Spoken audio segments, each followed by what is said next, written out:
Je suis Tada, un photographe un peu ringard qui n'a jamais réussi à séduire une fille de sa vie. Mais tout a changé lorsqu'une belle princesse étrangère est tombée soudainement amoureuse de moi.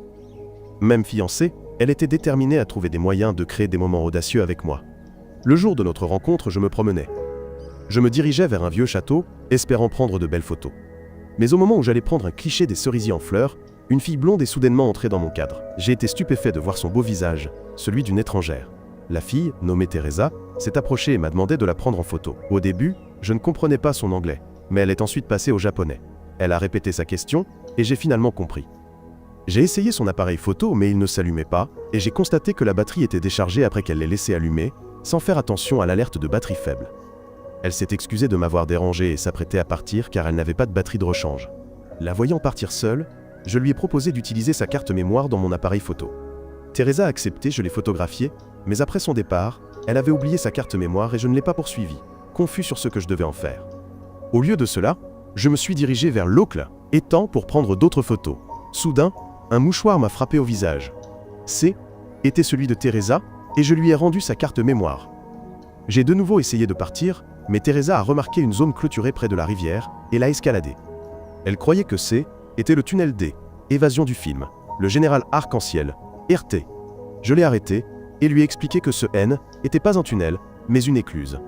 Je l'ai averti que la zone était interdite et qu'elle pourrait avoir des problèmes. Teresa a compris et a dit qu'elle était juste heureuse d'avoir pu voir les endroits qu'elle voulait et que était maintenant un souvenir spécial. Alors que je me retournais pour partir, je me suis cogné la tête contre une branche, ce qui nous a embarrassés tous les deux. Peu après, il a commencé à pleuvoir. Teresa s'est abritée sous un poteau, bien que ses vêtements soient déjà trempés. Un chat est apparu et elle l'a pris dans ses bras pour le réchauffer.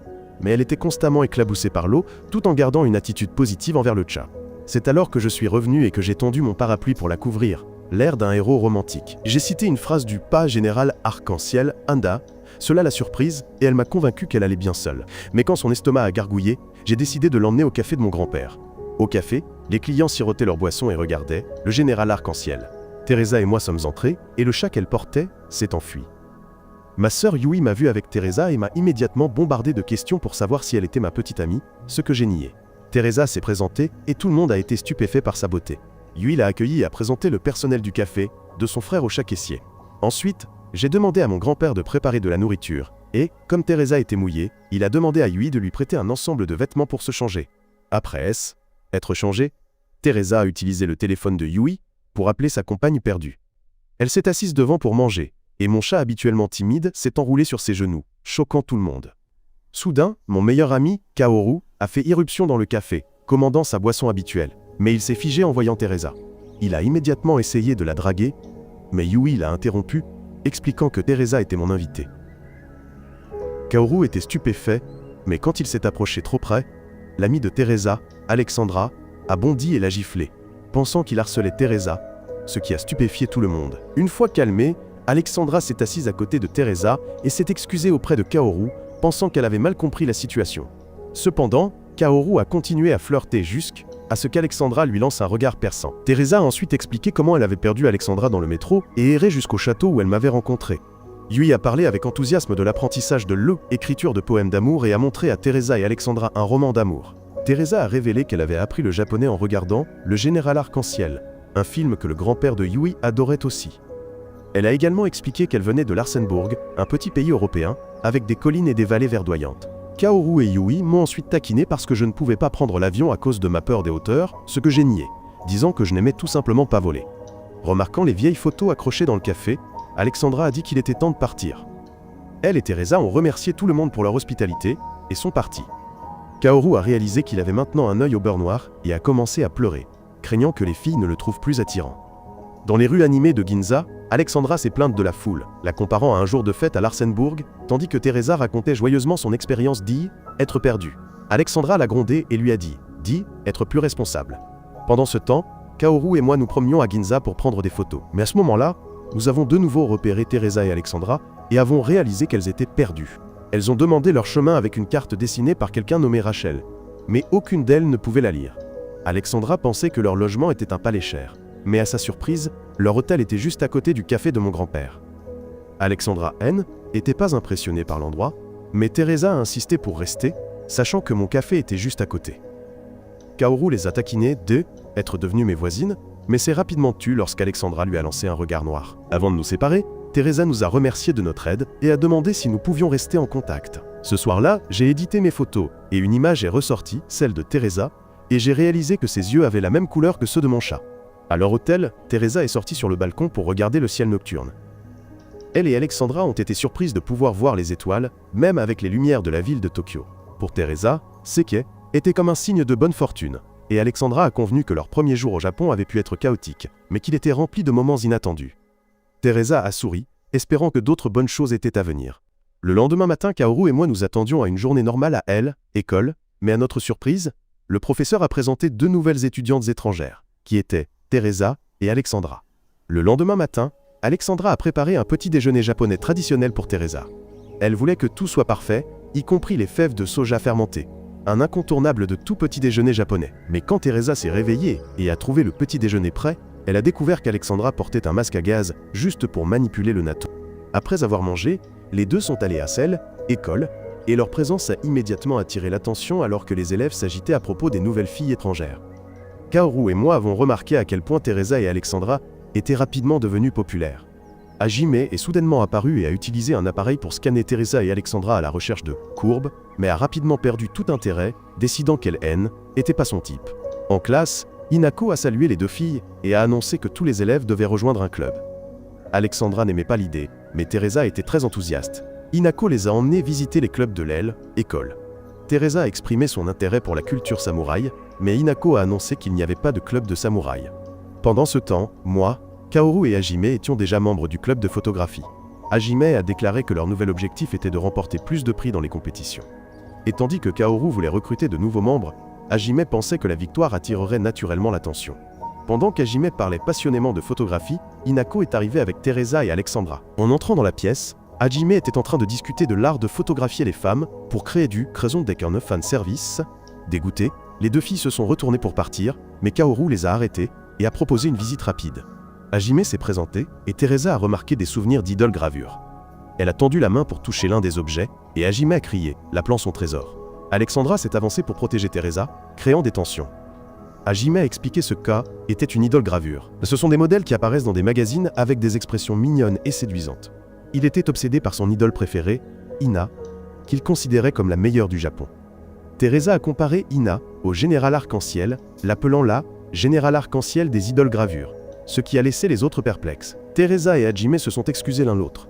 Hajime a été impressionné par son attitude respectueuse et pensait que si les filles rejoignaient le club, cela pourrait augmenter le budget et permettre plus de liberté créative. Alexandra, peu impressionnée, voulait toujours partir, mais Teresa s'est intéressée en voyant un mur rempli de vieilles photos du club.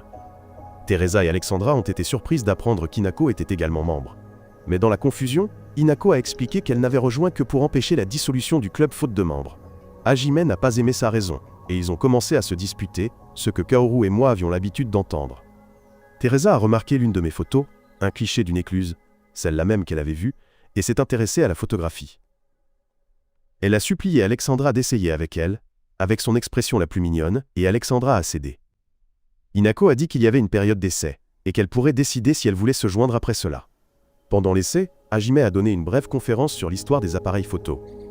J'ai donné des explications techniques, ce qui a rapidement ennuyé Kaoru, et il a suggéré de jouer à un jeu traditionnel du club, où les membres se prenaient en photo les uns les autres comme une chasse au trésor photographique. Ensuite, avant le début du jeu, j'ai appelé un autre nouveau membre, Kentaro, comme on appellerait un chien, et il a toujours répondu quand je l'ai appelé.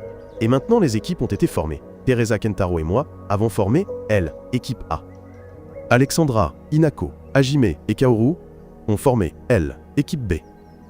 Le jeu a commencé avec équipe A en tant que chercheur. Kentaro a suivi la trace d'Alexandra et je l'ai trouvée, mais elle a esquivé l'objectif de l'appareil photo avec des mouvements de ninja, et la photo était floue, elle n'a donc pas été comptabilisée. Équipe A a ensuite piégé Hajime avec des objets liés à Ina et il est tombé dans le piège, donnant à équipe A un résultat solide. Quand ce fut au tour de équipe B de chercher, ils ont poursuivi équipe A à étage, mais l'ont perdu de vue. Alexandra a senti les pas de Teresa au 2e étage et y a conduit son équipe. Équipe A, se cachait dans la salle de sciences. Et juste au moment où équipe B prenait des photos, Alexandra a vu Teresa en difficulté et a distrait son équipe en faisant semblant de lasser ses chaussures, ce qui a donné à équipe A le temps de échapper. Ensuite, Équipe A est redevenue chercheuse et est allée chercher elle, équipe B.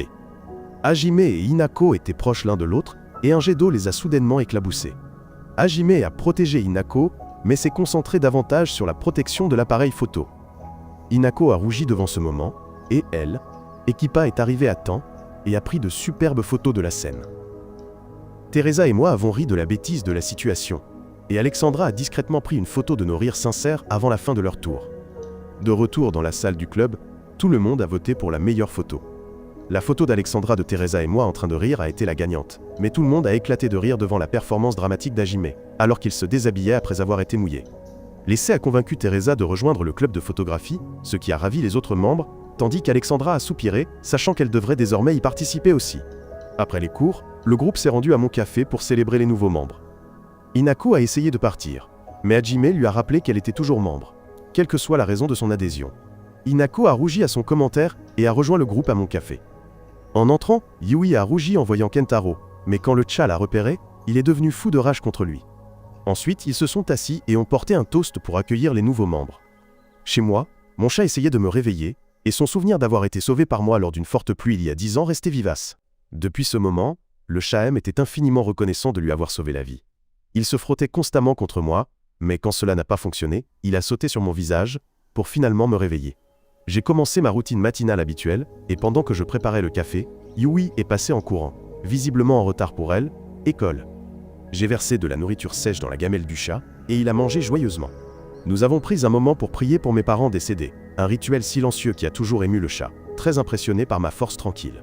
Sortant sur le balcon, j'ai respiré l'air frais du matin, et en face de moi, Teresa m'a fait signe de la main depuis son hôtel. Le chat avait remarqué que Teresa et Alexandra apparaissaient plus fréquemment ces derniers temps, mais il savait que son maître, Tada, Rotu, était pas le genre d'homme qui cédait facilement aux filles. Pendant ce temps, Alexandra préparait un somptueux petit déjeuner de fruits de mer pour Teresa. Le chat a senti l'odeur du poisson depuis le balcon et a tenté de sauter vers leur chambre, mais il était trop lourd et a échoué. Ensuite, je me suis préparé à ouvrir le café dès l'arrivée de Teresa et Alexandra. Elle s'inquiétait pour le chat. Bien qu'un peu endolori après sa chute, le chat ne s'en souciait pas. Alexandra l'a immédiatement examiné, vérifiant sa patte sans hésitation. Je travaillais seul au café, car il était encore tôt, et mon grand-père n'arriverait que plus tard. Je parlais à mon chat tout en préparant le magasin et j'y étais habitué à gérer les choses seul. Mais après m'avoir observé travailler, Teresa a décidé qu'elle voulait aider. Alexandra s'est d'abord opposée, mais la détermination de Teresa l'a convaincue. Teresa et Alexandra ont enfilé les uniformes du café et étaient prêtes à aider. Kaoru est arrivé le premier, commandant son plat habituel. Il a essayé d'interagir avec le chat, mais le chat ne pouvait pas le supporter et a sorti ses griffes. Le chat connaissait Kaoru depuis des années, et pour lui, Kaoru avait toujours été un enfant gâté d'une famille propriétaire de restaurants de luxe, contrairement à son maître. Un autre client régulier est entré et s'est assis au bar. Le chat, toujours méfiant, soupçonnait qu'il pouvait cacher une identité secrète d'assassin. J'ai allumé la télévision pour l'homme qui regardait toujours, Rainbow General, Shkafilon. Ensuite, Kaoru et Teresa ont commencé à rejouer les dialogues de l'El, émission pour s'amuser. Un couple de personnes âgées et un jeune couple sont entrés dans le café. Le chat a reconnu le couple de personnes âgées car il n'avait pas changé du tout au cours des 10 dernières années. Les deux se sont assis en silence, émus de trouver le café toujours aussi familier. Le vieux couple a ensuite commandé des sandwichs Kappa et Teresa l'a noté, mais semblait confuse. J'ai ensuite expliqué que le sandwich ne contenait que du concombre, nommé d'après le Kappa mythique qui aimait les concombres. Teresa a servi le jeune couple, mais a failli faire tomber le pichet d'eau. Mais l'homme au bar l'a attrapé à temps. Le chat a observé le jeune couple se regarder dans les yeux pendant 8 longues secondes, et il a tacitement approuvé, y voyant le véritable amour. Une fois que tout le monde eut fini de manger et de partir, j'ai proposé de préparer des boissons pour mes amis. Au lieu de café, Teresa a offert un cadeau de Larsenburg, un chocolat chaud spécial. Ils ont tous apprécié le chocolat chaud dans de jolies tasses, Teresa choisissant une tasse arc-en-ciel et Alexandra une tasse à motif. Ensuite, ils ont laissé tomber le chocolat dans leur boisson et l'ont regardé fondre rapidement. Le chat et moi aimions tous deux le goût amer, mais Teresa m'a offert une gorgée de sa tasse.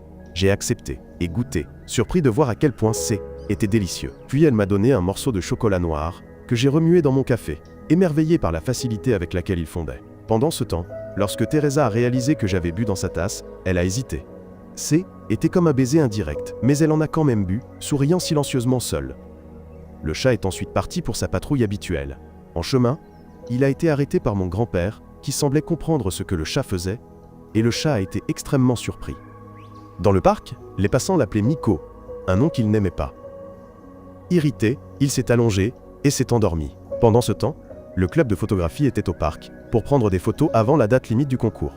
Teresa aimait l'endroit, imaginant que était l'endroit où le général arc-en-ciel viendrait. Kaoru l'a taquiné avec un avertissement sur les kappas, mais je l'ai rassuré en lui disant qu'ils n'existaient pas. Cependant, Kaoru était certain qu'ils existaient. Parce que quand il était petit, son bateau télécommandé S était retrouvé coincé dans l'aile étang. Ses amis ont plaisanté en disant qu'un kappa l'avait tiré vers le bas, et il avait pleuré. J était là à ce moment-là pour m'entraîner à la photographie, et J était venu l'aider. Ainsi, tout le groupe a éclaté de rire à ce souvenir.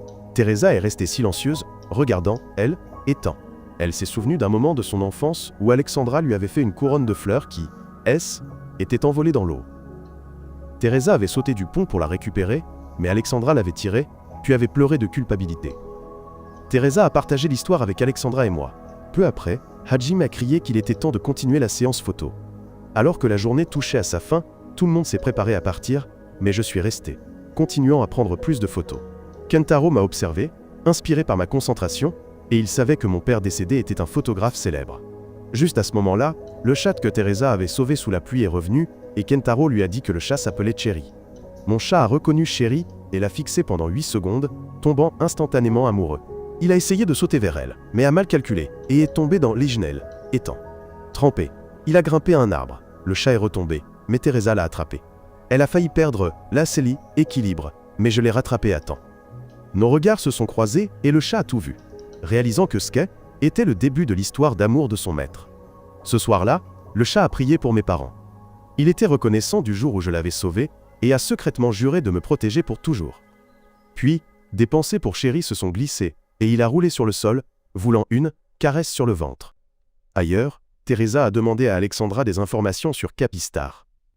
Alexandra a commencé à expliquer, mais Teresa n'a pas entendu un mot, trop absorbée à revoir les photos de sa merveilleuse première journée avec ses nouveaux amis. Quelques jours plus tard, le groupe se préparait à soumettre leurs photos pour le concours. Soudain, Hajime a fait irruption dans la salle du club, fou de joie d'avoir gagné un billet pour la séance de dédicace du premier album photo de Hina. Il a montré le mail au groupe, et pendant que tout le monde regardait, Hinako est devenue visiblement mal à l'aise, mais Alexandra a remarqué sa réaction. Hajime est devenu défensif, accusant tout le monde de ne pas apprécier Hina, et il a fait son éloge en tant que plus grand modèle et artiste du Japon, se concentrant beaucoup sur sa silhouette et son attrait physique. Il a expliqué que malgré ses nombreuses apparitions médiatiques, Hina se produisait rarement en public, faisant de cet événement une opportunité unique. Seules 100 personnes étaient autorisées à y assister, et Hajime pensait que sa victoire n'était pas un hasard, mais le destin. Sa raisonnement a laissé les autres perplexes, et a rendu Hinako incroyablement embarrassée. Hajime a continué à divaguer sur la façon dont les gens grandissaient attachés aux pastèques, et comment ils se sentaient maintenant de la même manière attirés par elle. Et il rêvait un jour de les capturer en photo. Teresa a encouragé son enthousiasme tandis que Kaoru a expliqué que Hajime devenait souvent trop anxieux lorsqu'il était sur le point d'accomplir quelque chose de grand. Hajime s'est souvenu d'un moment lors du recrutement du club, où il avait photographié une fille blonde très maquillée, qui était toujours dans son album photo. J'ai sorti ces photos, ce qui a fait rire Teresa et a embarrassé encore plus Hinako en voyant que était un homme en robe. Kentaro a demandé si Hajime était préparé mentalement pour la rencontre. Il se demandait s'il évanouirait si Hina s'approchait trop, et Hajime a déclaré avec confiance qu'il était prêt à relever le défi. Kaoru a fait semblant d'être Hina, ce qui a fait évanouir Hajime instantanément. Réalisant qu'il n'était pas prêt, Hajime a supplié les autres de l'accompagner. Kaoru et Kentaro ont refusé, mais j'ai accepté, et j'ai commencé à m'entraîner avec lui. Teresa a partagé sa propre expérience d'entraînement de ballet pour surmonter l'anxiété de la performance, inspirant Hajime à commencer sa propre routine de préparation. Il a pris des notes et a demandé à tout le groupe de l'aider à s'entraîner. Mais Kaoru et Kentaro ont feint la maladie et j'ai insisté sur le fait que je n'étais pas assez féminine pour l'aider. Hajime s'est tourné vers Teresa, mais Alexandra l'a arrêté, alors il a finalement demandé à Hinako de l'aider à s'entraîner, qui a d'abord refusé, mais a finalement accepté. Après les cours, Hajime s'est entraîné à se présenter pendant qu'Hinako faisait semblant d'être Hina, mais il n'arrêtait pas de bégayer. Puis elle a suggéré qu'il la traite comme Hinako elle-même, et avec calme, Hajime a réussi, ce qui a réjoui Hinako. Elle a ensuite attendu patiemment qu'il progresse, et a suggéré d'écrire ce qu'il voulait dire à Hina. Mais quand il a commencé à le faire, Hinako est devenue de plus en plus confuse, entendant Hajime écrire et se vanter de connaître tous les recoins du corps de Hina. Gênée, elle est partie, mais a donné un dernier conseil. Écrivez le nom de la personne dans la paume de votre main, et avalez-le pour vous calmer. Ensuite, Teresa et Alexandra sont rentrées ensemble. Teresa admirait la patience d'Hinako avec Hajime, et Alexandra a partagé sa conviction que les amoureux sont voués à l'échec parce que l'amour les fait suivre la personne qui les intéresse. Le lendemain, pendant le cours de sport, j'ai joué au volleyball. Teresa m'a regardé avec étonnement faire des smashs puissants mais qui partaient de travers. Soudain, Hinako s'est précipitée pour attraper un ballon et a failli percuter Teresa, mais Alexandra l'a poussée hors de la trajectoire. Les deux se sont cognés la tête et ont fini par aller à l'infirmerie avec Teresa. Là, Alexandra s'est excusée et a dit silencieusement devant Teresa qu'elle connaissait la vérité, qu'Hinako était Hina, laissant Teresa abasourdie. Hinako a essayé de le nier. Mais quand elle a vu qu'Alexandra ne reculait pas, après les cours, Teresa a emmené Hinako dans son appartement, la surprenant d'être sa première visiteuse. Avec Alexandra présente, Hinako s'est ouverte davantage. Elle a dit qu'elle était à l'origine timide et qu'Hélène était devenue modèle qu'après que sa tante lui ait demandé de remplacer quelqu'un qui avait manqué une séance photo. Ce qu'elle pensait être un travail unique est devenu un succès du jour au lendemain, créant l'identité de Hina. Bien qu'Hinako ait voulu abandonner, Hina avait une vie propre, et elle n'avait jamais dit la vérité à Hajime parce qu'elle avait peur de le décevoir. Alexandra a rejeté Hajime comme un excentrique et un obsessionnel, mais Hinako l'a défendu, se souvenant de la fois où il l'avait aidé quand ils étaient enfants. Alexandra l'a accusé d'être amoureuse, mais Hinako a insisté sur le fait qu'ils étaient que des amis d'enfance. Cependant, elle a admis qu'elle ne voulait pas le décevoir, et souhaitait qu'il puisse l'accepter pour qui elle était vraiment, mais Teresa lui a rappelé que sa vraie personne faisait toujours partie de Hina. Cette nuit-là, Hajime a écrit un message parfait pour Hina, après des centaines de brouillons. Lors de la rencontre le lendemain, Hajime est arrivé en retard en attendant ses amis.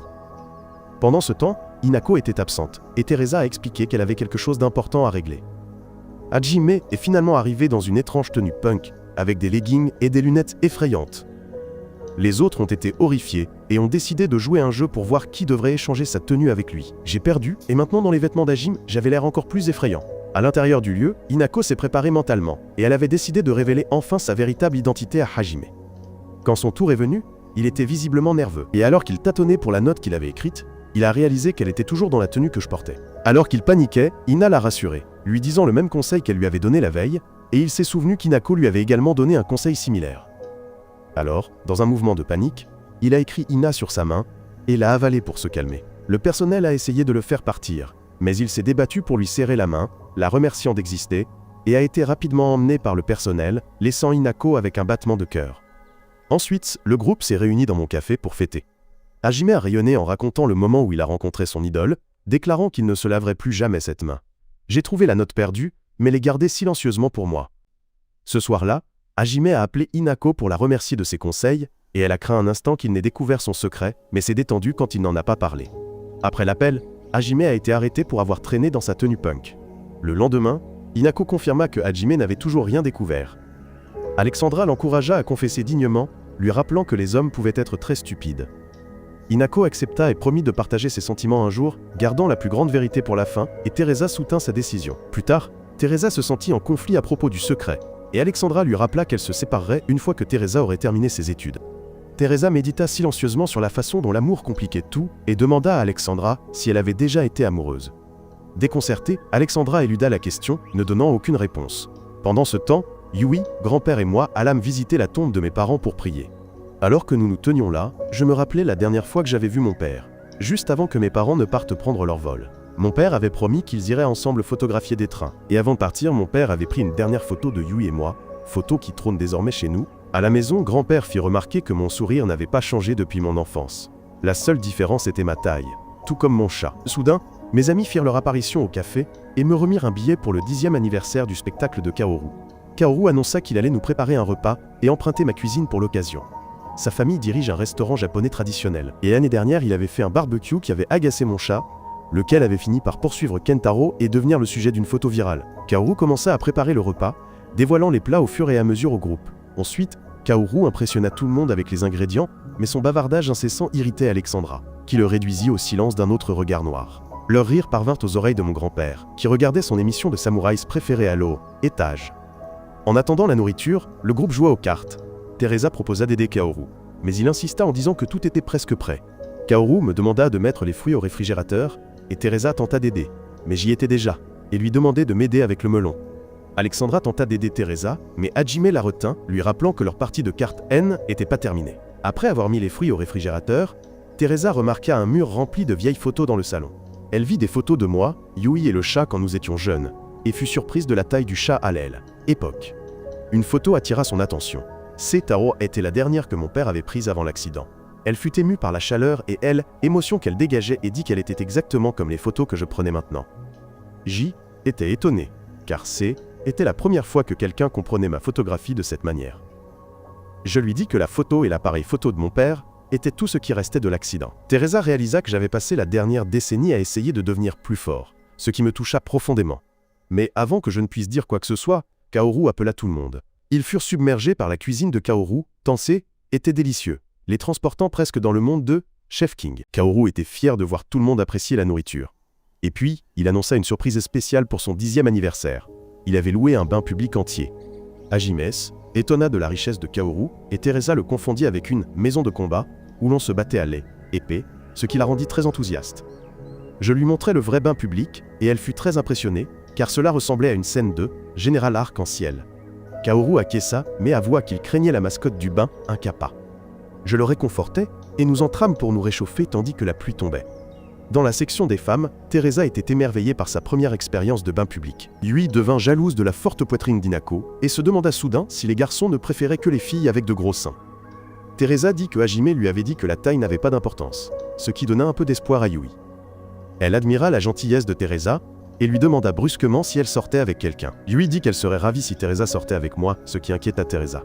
Alexandra plaisanta en disant que Teresa avait déjà un petit ami. Yui fut choqué jusque à ce qu'Alexandra dise qu'elle plaisantait. Puis Yui commença à interroger Alexandra sur sa vie amoureuse, la rendant mal à l'aise. Pendant ce temps, les garçons entendirent les rires des filles et furent surpris d'entendre le rire éclatant d'Hinako. Kentaro demanda à Hajime s'il aimait Hinako, mais il le nia. Kaoru demanda ensuite à Kentaro s'il sortait avec quelqu'un, le taquinant sur la rumeur d'une femme plus âgée qu'il aimait. Kentaro dit que était un amour non partagé et sans espoir. Puis Hajime laissa échapper un commentaire fort sur les pastèques, et les filles furent dégoûtées en l'entendant. On demanda à Kaoru s'il était en couple, mais il dit qu'il n'en avait pas besoin, bien que cela ne le dérangerait pas non plus. Kentaro me demanda, mais Kaoru intervint, affirmant que je lui aurais sûrement dit. Je me tais et terminai mon bain pour trouver Hajime en surchauffe, fixant le mur avec ses lunettes embuées. Hajime se leva, glissa sur un seau en forme de kappa et s'assomma, tandis que Kaoru paniquait, pensant que le kappa avait fait ça. Après qu'il se soit changé, Hinako s'occupa de Hajime, qui fut réprimandé pour avoir glissé. La pluie s'arrêta, et le groupe marcha jusqu'à la gare. Kaoru dit que le spectacle était officiellement terminé, et tout le monde le remercia pour le repas et les souvenirs, malgré un peu de chaos. Alors qu'il marchait, Kaoru me mit à nouveau en garde contre le kappa, mais je balayai l'idée, disant que ce naine n'était pas réel, ce qui déçut Kaoru, qui voulait que je me repose sur lui. Je lui dis que je savais que Kaoru prenait soin de moi depuis que nous étions jeunes, et je le remerciais. Kaoru affirma qu'il continuerait à célébrer de cette manière chaque année pour moi, quoi qu'il arrive, et ils étreignirent après leur brève dispute. Alors qu'elles se séparaient, Yui révéla discrètement à Teresa et Alexandra que le spectacle de Kaoru tombait toujours le jour du décès de leurs parents pour remonter le moral de Yui et moi. Je me suis souvenu qu'au début je n'aimais pas Kaoru, mais après le décès de nos parents dans l'accident, Kaoru avait fait tout son possible pour nous faire sourire à nouveau. J'ai finalement réalisé que le spectacle était la manière dont Kaoru nous protégeait de la tristesse. Et Alexandra fut secrètement impressionnée par la profonde sollicitude de Kaoru. Plus tard, avant d'entrer dans leur appartement, Alexandra sentit une présence et porta un coup, mais fut arrêtée par Charles qui était là pour demander Teresa en mariage, pour qu'elle devienne sa femme et la future reine de Larsenbourg. Charles admit qu'il voulait aussi découvrir le Japon, un pays que Teresa aimait profondément, et il la rassura en disant que son université et son travail ne poseraient pas de problème. Comme il était en vacances, Charles offrit à Teresa une fleur, symbole de leur serment d'amour, reconnaissant son statut de princesse de Larsenbourg. Il exprima son intérêt à visiter son école, mais il convint de le présenter comme l'ami d'enfance de Teresa pour éviter d'attirer l'attention inutilement. Après la visite, Charles partit dans une voiture de sport rouge. Teresa s'inquiéta de mes sentiments, puis elle confronta Alexandra, réalisant les émotions de son ami envers Charles. Alexandra admit qu'elle admirait Charles pour sa fiabilité et croyait qu'il ferait un fiancé idéal pour Teresa, d'autant plus qu'elle était la future reine de Larsenbourg. Le lendemain, Teresa emmena Charles au club de photographie. Son charisme charma immédiatement les membres du club et Hajime devint jaloux, sentant que Charles avait tout, l'apparence, la richesse et le charisme. Charles se présenta et montra un réel intérêt pour les photographies, gagnant l'admiration de tout le club, et il fut particulièrement attiré par mes photos, celles qui représentaient l'esprit du Japon. Alexandra rougit quand Charles loua ses photos, ce que Kaoru remarqua et lui taquina gentiment. C'est alors que Kaoru me dit que Charles et Teresa formaient un couple parfait, ce que Teresa entendit par hasard. Après les cours, Teresa emmena Charles au café de ma famille. Charles complimenta l'endroit et dit qu'il le visiterait tous les jours s'il vivait à proximité. Yui encouragea l'idée, elle aussi charmée par lui. Et même mon chat habituellement réservé fut attiré par Charles, ce qui surprit tout le monde. Yui essaya de poser des questions sur Charles en tant qu'ami d'enfance de Teresa, mais Alexandra éluda la question pour ne pas révéler la vérité. Charles remarqua les photos exposées dans le café et apprit qu'elles avaient été prises par mon défunt père.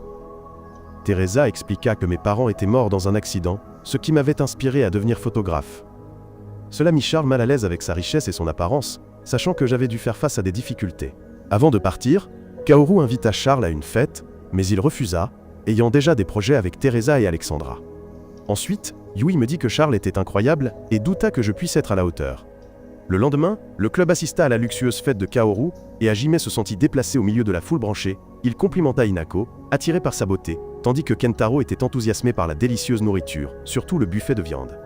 De loin, ils aperçurent Charles et crurent qu'il avait deux petites amies, mais réalisèrent vite que ce étaient Teresa et Alexandra. Teresa et moi nous regardâmes, et je fus attiré par son apparence.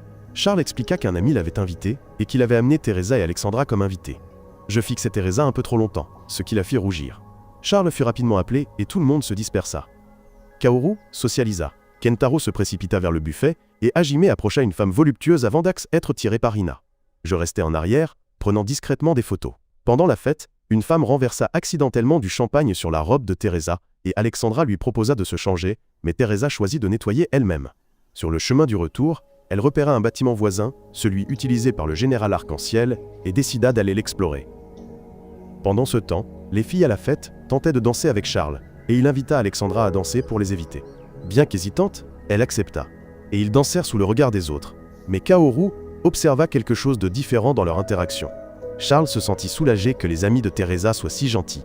Bien qu'Alexandra ait vu certaines personnes problématiques, il craignait que Teresa ne manque de chez elle, seulement pour réaliser que était lui qui s'attachait de plus en plus. Au même moment, J était dans le bâtiment du général Arc-en-Ciel pour prendre des photos. Je fus surpris de voir Teresa, et quand il commença soudainement à pleuvoir, nous nous abritâmes ensemble. Je lui tendis ma veste, craignant qu'elle n'attrape froid, et nous nous remémorâmes notre première rencontre, également sous la pluie, et rîmes en revoyant mes photos.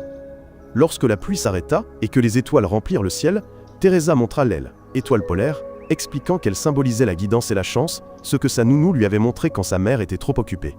Quand elle perdit temporairement la vue, ce fut elle, étoile polaire, qui l'aida. Je partageais que mon grand-père croyait aussi à quelque chose de similaire, et j'avais regardé cette étoile depuis que J était un petit garçon. À cet instant, Teresa réalisa que nous avions tous deux regardé la même étoile aussi loin que nous puissions nous en souvenir. De retour à la fête, Charles commença à s'inquiéter du fait que Teresa était partie trop longtemps et commença à la chercher. Alexandra la chercha aussi, mais fut rapidement approchée par Kaoru, qui lui dit où Teresa se trouvait. Alexandra se précipita vers le bâtiment du général Arc-en-Ciel, où elle trouva Teresa en train de me parler. Teresa sentit qu'Alexandra tremblait, comme quand elles étaient jeunes, et Charles et Kaoru arrivèrent peu après. Charles consola Alexandra, et me remercia d'avoir pris soin de Teresa. Puis il partit avec elle, me laissant méditer sur la relation étroite entre Charles et Teresa.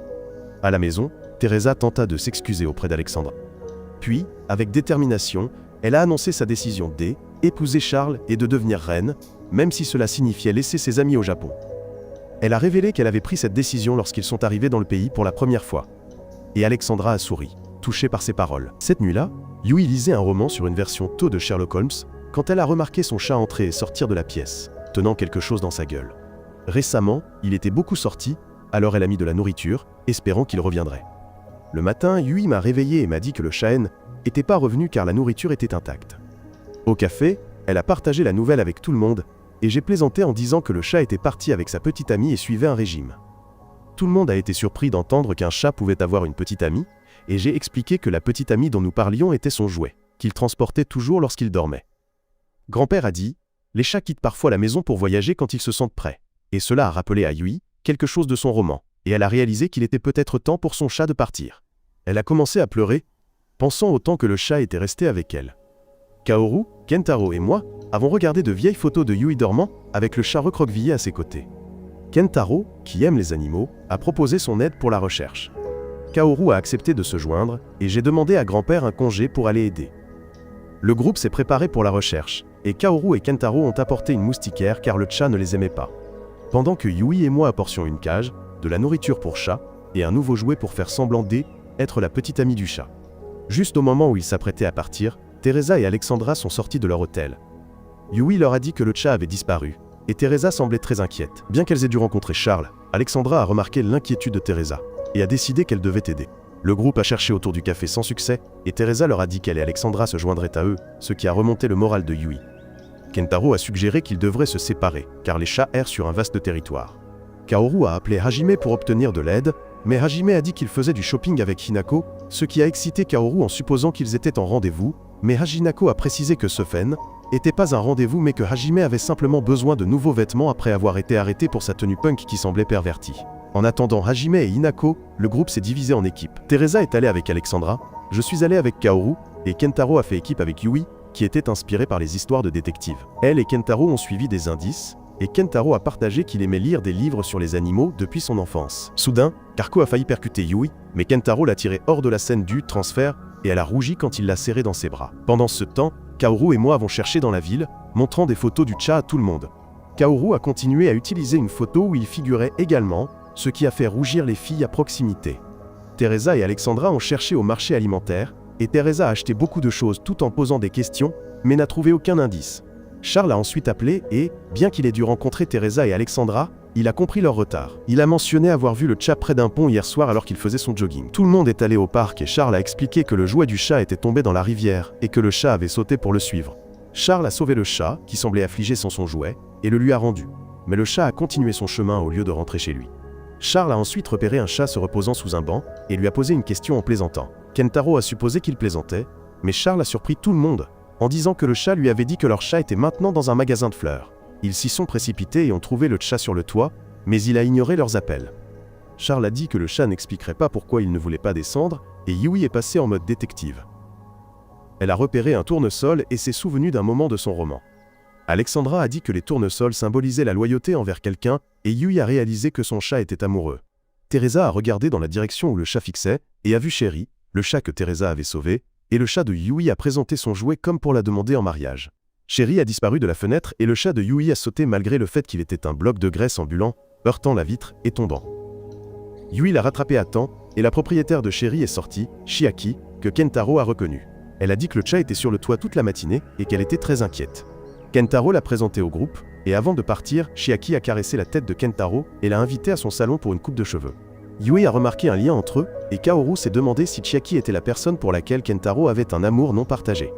Kentaro a déclaré l'affaire résolue, mais Yui a devancé le groupe car, bien qu'ils aient trouvé le chat, elle ne trouvait pas que était une fin heureuse après avoir vu Kentaro avec Chiaki.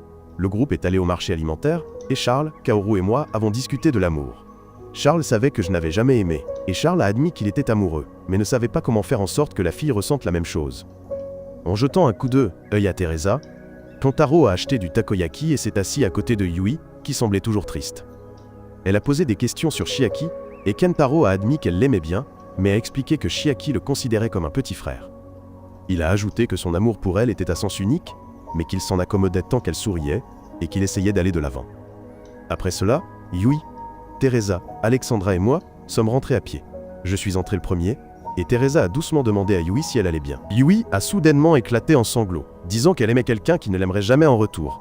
Et Teresa l'a serré silencieusement dans ses bras pendant que Yui pleurait. Le lendemain, Teresa et Alexandra sont venues visiter mon café avec un bouquet de tournesol, et elles l'ont placé à la fenêtre avant, là où Yui pouvait le voir.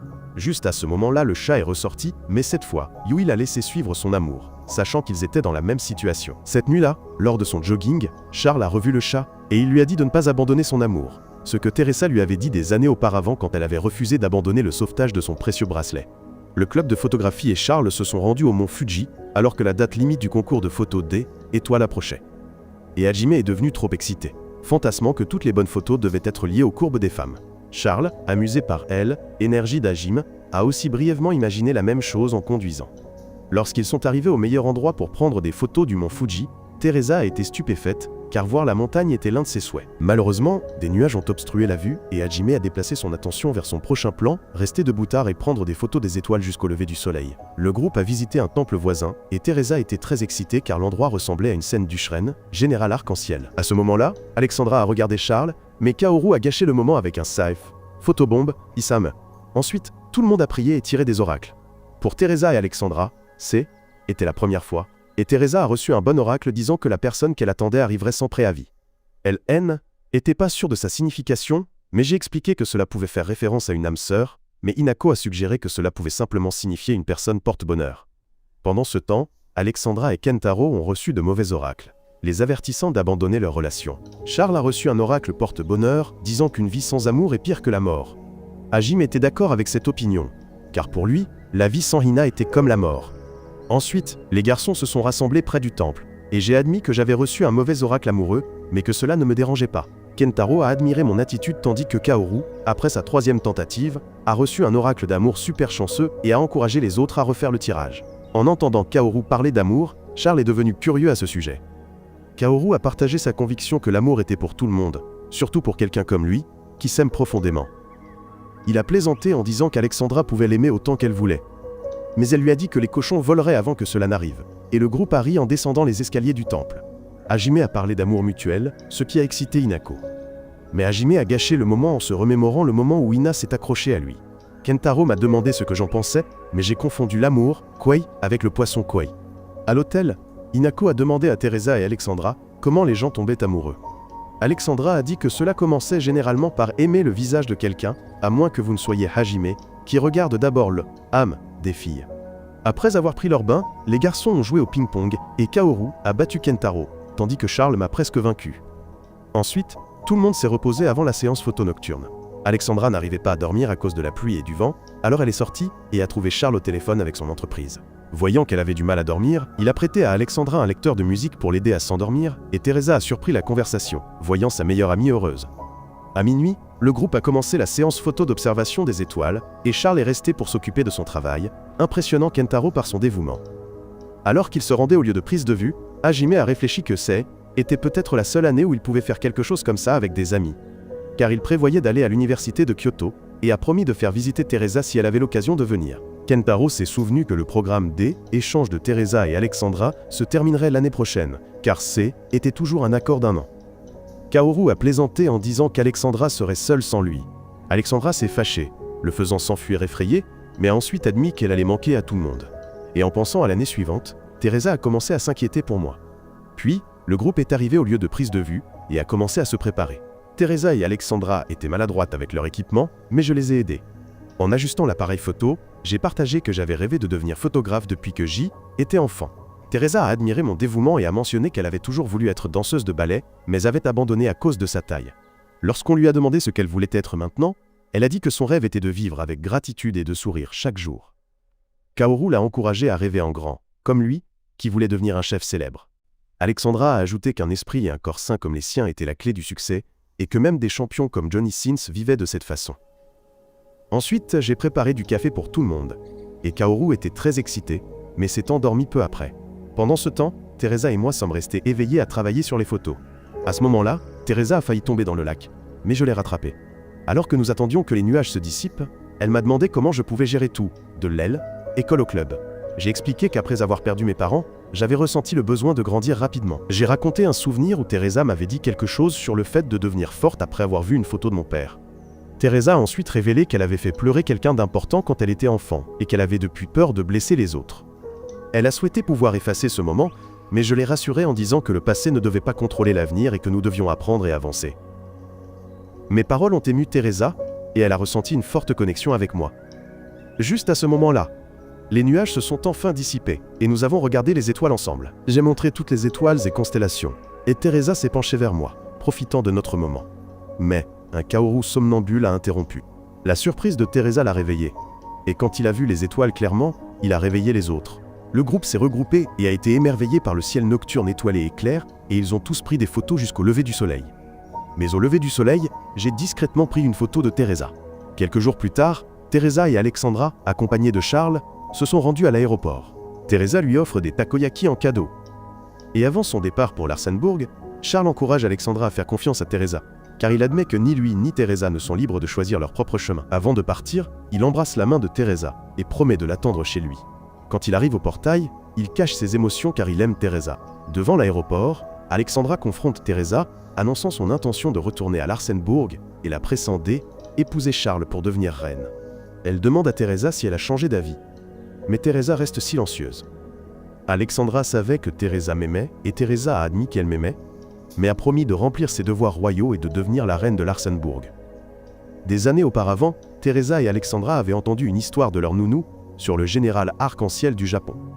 Inspirée, Teresa rêvait de l'aile, épouser et de devenir reine, tandis qu'Alexandra voulait devenir une ninja pour la protéger.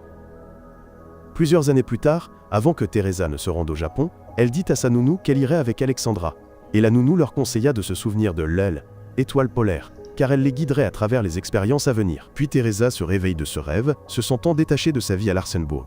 Elle et Alexandra retournent à elle, école après les vacances d'été, et, au portail, leurs amis les accueillent chaleureusement. Je remarque que quelque chose est différent chez Teresa, et me souviens brièvement de Charles et de son départ. Teresa agit étrangement, et quand je lui demande si elle va bien, Alexandra intervient et explique qu'elle est juste excitée par le nouveau semestre. La cloche sonne, et tout le monde entre en classe. Pendant le cours, je remarque une chenille sur les cheveux de Teresa. Elle panique, et Alexandra essaye de l'écraser, mais je la ramasse calmement et la jette par la fenêtre, sous les applaudissements de la classe. Teresa me remercie, ce qui amuse tout le monde. Plus tard, pendant un examen, Teresa laisse tomber sa gomme sous mon bureau. Je la ramasse et elle me remercie de nouveau. Kaoru fait des remarques sur son comportement étrange et Alexandra insiste sur le fait que Teresa a simplement mûri, mais Inako observe en silence, mal à l'aise. Dans la salle du club, tandis que Teresa prend une photo d'un rocher, Inako interroge Alexandra sur le comportement bizarre de Teresa, mais Alexandra la rassure en disant que Teresa est revenue à la normale. Kaoru sent toujours que quelque chose ne va pas, et en l'entendant, je ne peux m'empêcher de penser la même chose. Après les cours, il commence à pleuvoir, et, sans parapluie, Teresa et Alexandra attendent que ça s'arrête. Je les remarque et leur donne mon parapluie, disant que je rentrerai avec Kaoru. Elle accepte joyeusement, et Kaoru s'attend à ce que j'ai aussi un parapluie pour moi, mais se rend compte que nous sommes tous les deux bloqués car il n'en a pas non plus. Alors, nous nous précipitons sous la pluie pour rentrer chez moi. Plus tard, Teresa et Alexandra arrivent au café pour rendre le parapluie, et quand Kaoru et moi apparaissons trempés, Teresa sort soudainement de son état distant et s'excuse de nous avoir fait rentrer à pied sous la pluie. Le lendemain, le club de photographie se réunit pour voter sur la photo qu'ils enverront au concours sur le thème des étoiles. Teresa soumet une photo d'un rocher en forme d'étoile, et Hajime l'autorise, malgré une interprétation quelque peu lâche du thème. Alexandra montre fièrement une photo d'une glace en forme d'étoile, pensant qu'elle est spéciale, mais Kaoru rit, disant que ce n'est rien de spécial au Japon. Kentaro présente un chat avec une marque en forme d'étoile sur la tête, mais il est rejeté.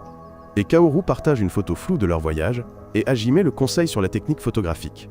Puis Hinako étonne le groupe avec une photo de la Voie lactée. Et Hajime soumet également une photo professionnelle de la même scène. Ensuite, quand vient le moment de présenter ma candidature, je m'effondre soudainement, et le groupe me ramène rapidement à la maison.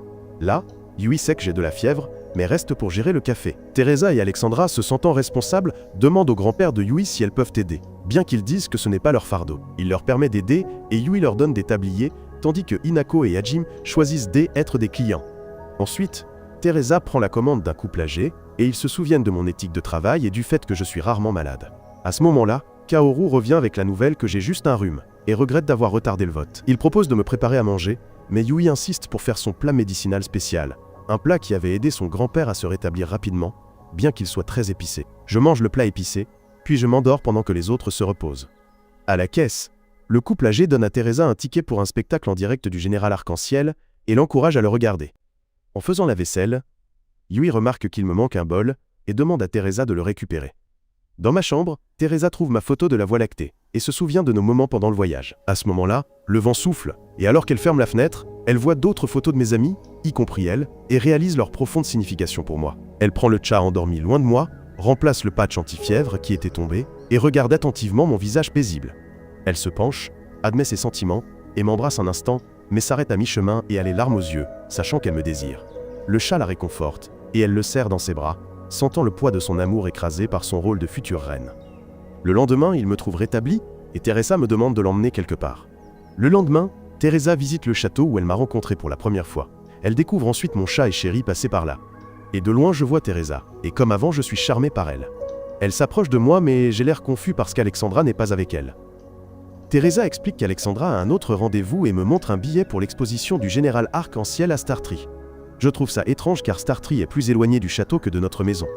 Une fois arrivé à Startree, je prends des photos, mais je me sens étourdi par sa hauteur.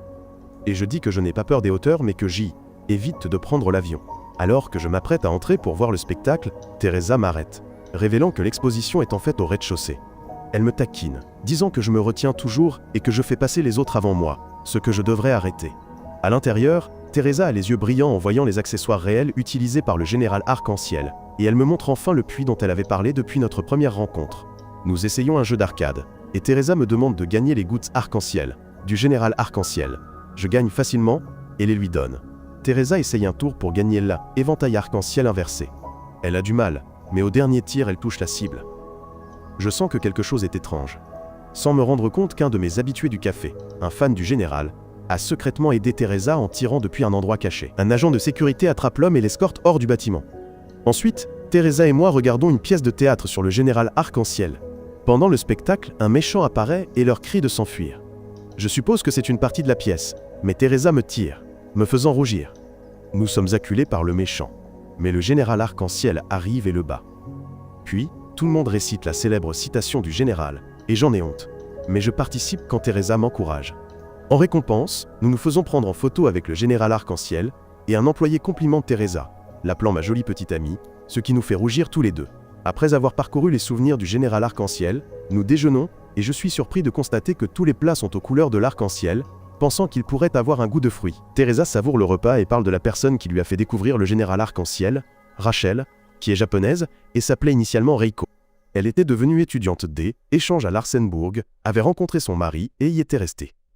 Rachel avait présenté Teresa et Alexandra au général Arc-en-Ciel, car elle était leur nounou. Et j'admire Rachel pour sa capacité à prendre l'avion et à vivre à l'étoune, étranger. Je complimente Teresa et Rachel pour leur courage de vivre dans des endroits inconnus. Et Teresa explique que le fait de ne pas trop réfléchir l'a aidé à s'adapter à la vie au Japon. Après le déjeuner, nous montons au sommet de Star Tree pour que je puisse prendre plus de photos. Lorsque les portes de l'ascenseur s'ouvrent, nous sommes surpris de voir qu'il pleut. Et je remarque qu'il pleut toujours quand je suis seul avec Teresa. Et je plaisante en disant que c'est de sa faute. Teresa dit que la pluie est un signe de bonne fortune de Dieu. Et puis je vois un petit garçon se faire prendre en photo par ses parents, ce qui me rappelle le jour où mes parents sont décédés. Le temps ce jour-là était le même, et je me reproche toujours l'accident de ne pas avoir retardé leur départ. Teresa me réconforte, disant que ce n'est pas ma faute, et j'essaye d'être plus ouvert. Mais je ne peux pas exprimer tous mes sentiments. Teresa me surprend en répétant quelque chose que j'avais dit sur le fait de faire de son mieux, pour ne pas répéter les erreurs et en tirer des leçons. Elle dit que mes mots l'ont aidé, et j'en suis profondément ému. La pluie s'arrête et un arc-en-ciel apparaît dans le ciel. Je le photographie et partage un moment calme avec elle, mais panique soudainement, en réalisant que le sol sous nos pieds est en verre. De retour à la maison, je donne à Teresa les souvenirs de l'exposition. Elle les prend mais tremble légèrement, comme si elle cachait quelque chose. Je le remarque, mais reste silencieux, et avant que nous ne nous séparions, j'essaye de dire quelque chose de significatif, mais je n'y parviens pas. Au lieu de cela, je l'invite à prendre un café, mais elle refuse. Alors que j'entre chez moi, Teresa me remercie doucement pour le temps passé ensemble et éloigne. Quelques heures plus tôt, avant que Teresa et moi ne quittions l'exposition, Alexandra était passée à mon café pour remettre au grand-père de Yui une lettre de Rachel. Et le vieil homme s'inquiétait pour Rachel, mais croyait qu'elle irait bien. Alexandra partage que Rachel avait dit un jour que le café du vieil homme était la seule chose qui pourrait la ramener au Japon. À minuit, je retouche des photos pour le concours de photos des étoiles. Je trouve une photo des yeux de Teresa reflétant un arc-en-ciel et la sélectionne. Plus tard, Kaoru et moi allons en classe, et je place la photo dans le casier de Teresa pour qu'elle soit la première à la voir. En classe, nous sommes confus car ni Teresa ni Alexandra ne sont venues, et notre professeur entre et annonce qu'en raison de problèmes familiaux, les deux filles sont rentrées chez elles. Hinako, Kaoru, et surtout moi, sommes choqués.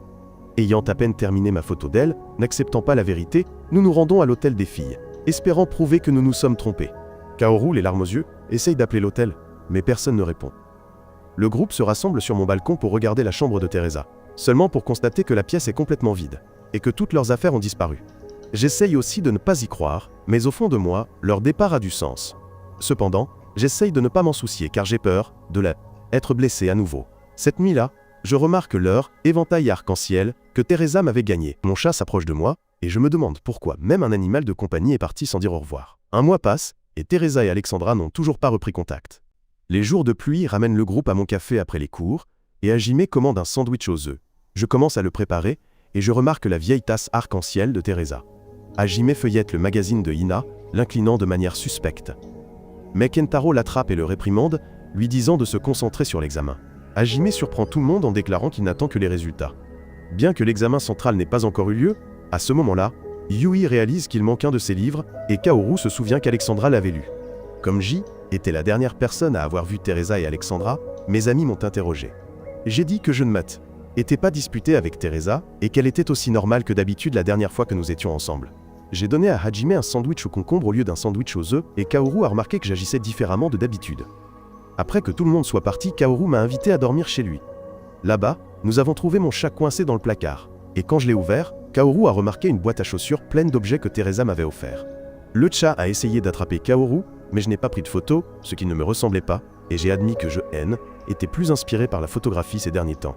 Quand Kaoru m'a demandé la photo que j'allais envoyer au concours des étoiles, j'ai dit que je l'avais laissée dans la salle du club, et Kaoru s'est inquiété davantage pour son ami. Le lendemain, de nouveaux locataires ont emménagé dans l'ancienne chambre d'hôtel de Teresa et Alexandra, et de nouveaux meubles ont été apportés, et tandis que les autres étaient tristes, j'ai essayé de paraître indifférent. Puis, à l'aile, école. J'ai cherché mon travail d'entrée dans la salle du club, mais j'ai trouvé l'enveloppe vide, et mes amis se sont demandé ce qu'il y avait à l'intérieur. Après les cours, Kaoru et moi sommes rentrés ensemble, et Kaoru était toujours optimiste et parlait des projets de Noël. J'ai dit que j'allais travailler à temps partiel pendant que Kaoru préparerait la fête, et il m'a averti qu'il allait faire un grand festin et s'attendait à ce que je l'aide à le finir même si je le détestais. Nous sommes passés devant un magasin où se trouvait un mannequin qui ressemblait à Teresa, et Kaoru s'est souvenu d'elle et s'est demandé ce que faisait Alexandra. J'ai froidement dit que cela ne servait à rien de parler de quelqu'un que nous ne reverrions jamais, et Kaoru a trouvé le commentaire dur. Puis j'ai acheté un chignon et Kaoru a demandé ce que je pensais. Mais je suis resté silencieux, lui ai donné un chignon et suis parti. Plus tard, pendant les vacances de Noël, le vieux couple est revenu au café. Ils ont dit à Yui que le mari avait été hospitalisé, mais qu'il voulait maintenant profiter à nouveau d'un café maintenant qu'il se rétablissait. En débarrassant la table, j'ai entendu le mari remercier sa femme d'être dans sa vie, ce qui m'a profondément ému. Puis la femme m'a interrogé sur Teresa, et j'ai admis que nous étions allés voir le spectacle du général Arc-en-Ciel, et elle s'est demandé si Sec était un bon souvenir pour elle, sachant qu'elle lui avait donné les billets. Cette nuit-là, j'ai pensé à Teresa. J'ai regardé les photos que j'avais prises d'elle, et je me suis souvenu du moment où J était sur le point de dire quelque chose d'important, mais je me suis retenu. Quelques jours plus tard, j'ai visité le Star Tree, et j'y suis monté. Du sommet, j'ai regardé la ville et j'ai vu deux silhouettes qui ressemblaient à Teresa et Alexandra. Mon cœur a battu la chamade, mais quand ils se sont retournés, j'ai réalisé que ce N n'était pas eux.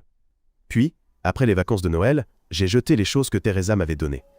De retour à Pruel, école, le groupe entier a décidé de nettoyer la salle du club pour aller de l'avant. J'ai essuyé le tableau blanc, effaçant le dernier message de Teresa et Alexandra.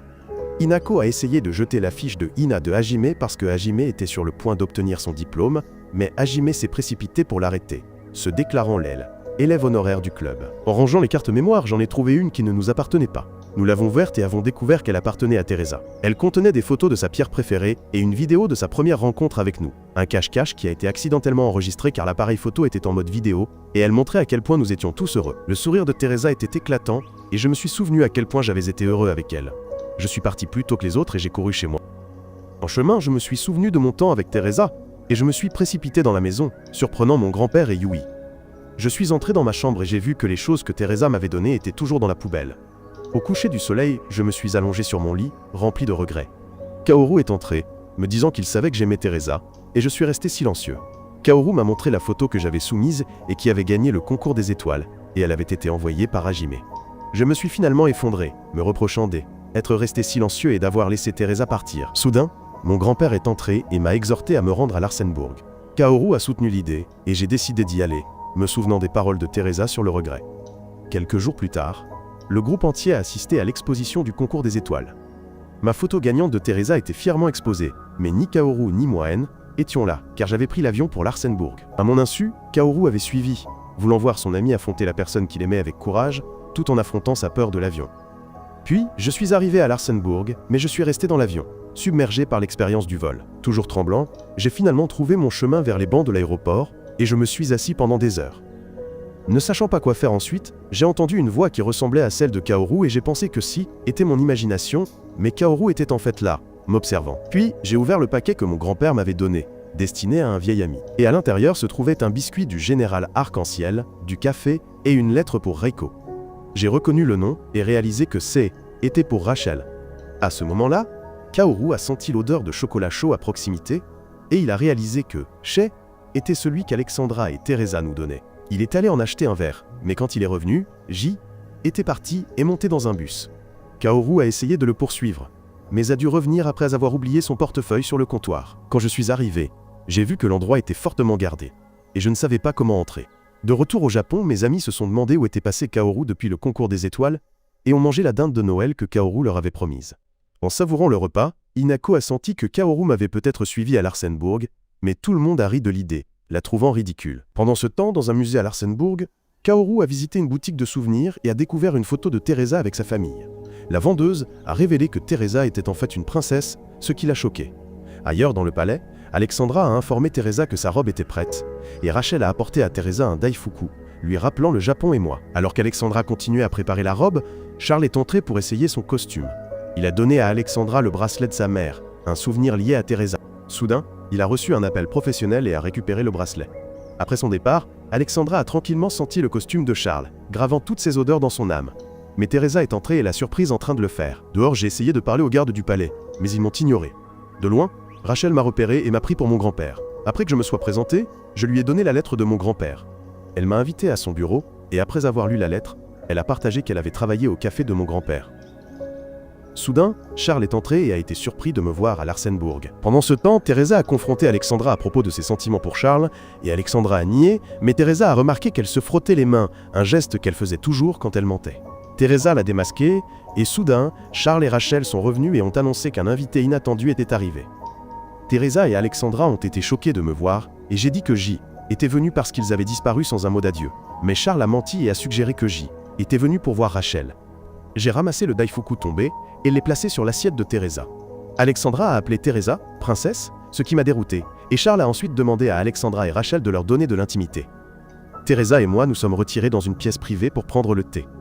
Elle a exprimé son soulagement que nos amis au Japon aillent bien, et s'est excusée d'avoir disparu si soudainement. Elle a remarqué le porte-clés sur mon sac, celui que nous avions choisi ensemble. Puis, elle a révélé la vérité qu'elle était la princesse de Larsenburg, la seule fille de la famille royale, et la future héritière du trône. J'ai commencé à relier cela à la tristesse qu'elle exprimait parfois au Japon. Teresa a expliqué que sa famille avait pour tradition d'envoyer de jeunes membres royaux étudier à elle, étrangers avant elle, âge adulte, et elle avait choisi le Japon, où elle m'a rencontré, ainsi que nos amis. Elle était tellement absorbée par son temps là-bas qu'elle a commencé à oublier ses devoirs et c'est pourquoi elle est partie sans dire au revoir. Elle a admis que était égoïste mais nécessaire. Et je me suis demandé si elle se forçait à vivre cette vie. Teresa a affirmé qu'elle aimait vraiment sa famille et son peuple. Mais ensuite, elle m'a dit quelque chose d'encore plus difficile à entendre, qu'elle était fiancée à Charles, une décision qui avait été prise il y a longtemps. Après avoir quitté le palais, J était dévastée, tandis qu'Alexandra essayait de réconforter Teresa, mais Teresa a demandé à être seule. Elle est retournée dans sa chambre et a pleuré, tandis que Charles attendait tranquillement dehors, inquiet. Quand je suis sorti, Rachel a essayé de me donner une lettre pour mon grand-père. Je l'ai remercié mais j'ai continué à marcher, trop triste pour parler. Rachel a ensuite glissé la lettre dans ma poche sans dire un mot. J'ai erré dehors, perdu dans mes pensées, quand une voix a soudainement retenti. J'ai vu que était Kaoru. Il m'avait finalement retrouvé après m'avoir perdu de vue plus tôt. Mais alors qu'il s'approchait, il a vu quelque chose qui l'a choqué. Je pleurais tandis que mon cœur était brisé. Pendant ce temps, Teresa était toujours triste de la façon dont sa dernière rencontre avec moi, était terminée.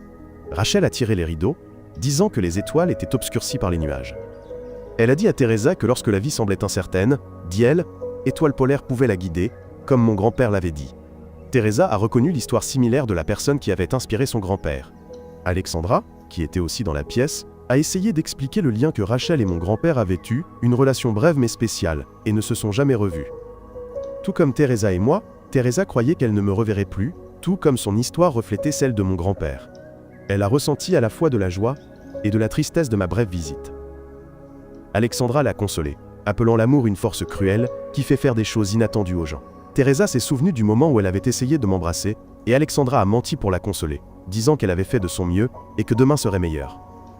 Teresa a vu à travers le mensonge, mais Alexandra a apporté de l'espoir à travers une ligne du roman de Yui, disant qu'un nouveau vent les rejoindrait demain. Mais cette nuit-là, Teresa s'est permise de pleurer une dernière fois dans les bras d'Alexandra. Dehors, Charles a apporté des fleurs mais a entendu leur conversation. Et sans rien dire, il est parti tranquillement pour leur donner de l'espace. Ailleurs, Kaoru m'a consolé pendant que je pleurais, essayant de comprendre ce qui se passait. Quand il a posé des questions sur Teresa et Alexandra, j'ai à peine répondu. Finalement, j'ai partagé que Teresa allait épouser Charles, ce qui a choqué Kaoru. Alors que nous nous tenions sur un pont, j'ai admis que j'admirais la décision de Teresa de vivre comme une reine. Cela a rappelé à Kaoru le moment où Teresa avait abandonné son rêve de devenir danseuse de ballet et avait choisi de vivre avec le sourire. Kaoru a demandé si j'avais déjà dit à Teresa ce que je ressentais vraiment, mais j'ai dit que cela n'avait plus d'importance. Quand Kaoru a demandé pourquoi j'étais venu à Larsenburg, j'ai évité la question, décevant Kaoru. Il m'a arraché mon sac et une lettre en est tombée. Quand ils l'ont ouverte, ils ont découvert que C était une invitation à une fête au château de Larsenburg. Kaoru a vu cela comme une opportunité pour moi de finalement dire à Teresa ce que je ressentais. J'ai réalisé que l'invitation venait de Rachel, et je suis devenu incertain, car je ne voulais pas rendre les choses plus difficiles pour Teresa. Agacé par mon hésitation, Kaoru m'a rappelé que le simple fait de venir à Larsenburg avait déjà demandé beaucoup de courage. Kaoru a souligné à quel point j'avais changé. Parce que maintenant je pleurais, alors qu'avant, même aux funérailles de mes parents je n'avais pas pleuré. Teresa avait fait ressortir une nouvelle facette de moi, et Kaoru adorait cette nouvelle facette. Je n'ai rien dit, alors Kaoru a menacé de jeter l'invitation dans la rivière. Un vent fort l'a arraché de sa main et il s'est envolé. J'ai sauté, et je l'ai poursuivi, pensant à tous les souvenirs que j'avais partagés avec Teresa, et aux choses que je regrettais de ne pas avoir dites. Juste avant que l'invitation ne tombe dans les égouts, je me suis précipité, et je l'ai attrapé. Kaoru m'a aidé à me relever, et nous sommes retournés à l'hôtel. Le lendemain, Kaoru m'a aidé à me préparer pour la fête. Et juste avant que je ne parte, Kaoru m'a remonté le moral, et a secrètement pris une photo de moi par derrière. Au même moment, Alexandra a aidé Teresa à se préparer et Charles est venu l'escorter. Quand il l'a conduite à la salle de fête, il a avoué qu'il était difficile de cacher ses vrais sentiments. À l'intérieur, la foule a regardé et s'est inclinée à l'arrivée de la princesse et Charles lui a dit que son bonheur était plus important pour lui que toute autre chose. Puis, devant tout le monde, il l'a doucement interrogé sur ses sentiments. Soudain, j'ai avancé, mon invitation à la main. J'ai dit à tout le monde que J.K. était là pour arrêter de vivre dans le regret et pour dire quelque chose d'important à Teresa. Alexandra a essayé de m'arrêter, mais Charles m'a permis de lui parler en privé. Alors que nous partions, Charles m'a averti de ne pas lui faire de mal, et qu'il ne me pardonnerait pas si je le faisais, car il voulait aussi que Teresa soit heureuse. Dans une pièce calme, j'ai remercié Teresa de m'avoir donné l'opportunité de parler. J'ai expliqué que je voulais exprimer ma gratitude lors de notre dernière rencontre, mais que je n'avais pas pu le faire. Maintenant, J était prêt. Je lui ai dit qu'elle m'avait changé, et que, bien que nos mondes soient différents, nos intérêts communs nous avaient rapprochés. Dès que je l'ai rencontré, je suis tombé amoureux. Et à cause du temps que nous avions passé ensemble et de tout ce que nous avions partagé, j'ai avoué mon amour. Teresa a commencé à pleurer. Elle a dit que était injuste de recevoir ma déclaration d'amour maintenant parce que la vraie raison pour laquelle elle avait quitté le Japon était à cause de ses propres sentiments pour moi et qu'elle m'aimait depuis le jour de notre rencontre. Elle a posé sa tête sur ma poitrine et a dit qu'elle n'oublierait jamais mon amour. Et je ressentais la même chose, mais je ne l'ai pas serré dans mes bras. Quelques mois plus tard, Hajime a obtenu son diplôme. Et dans le clubhouse, il a rangé ses affaires.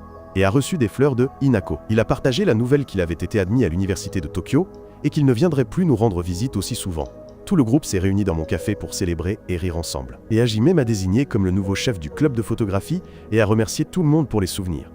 Pendant ce temps, Charles et Alexandra sont partis en vacances. Et Charles a lu dans le journal que ses fiançailles avaient été officiellement annulées. Au Japon, j'ai visité le palais où j'avais rencontré Teresa pour la première fois, et quand la pluie a commencé à tomber, je me suis abrité près du portail. À ma grande surprise, Teresa est apparue. Elle a dit qu'elle était venue pour rester avec moi, afin que nous ne soyons plus jamais séparés. Nous nous sommes serrés dans les bras quand la pluie s'est subitement calmée, et puis nous nous sommes embrassés là où tout avait commencé. Commentez Général Arc-en-Ciel ci-dessous si vous avez regardé jusqu'à la fin.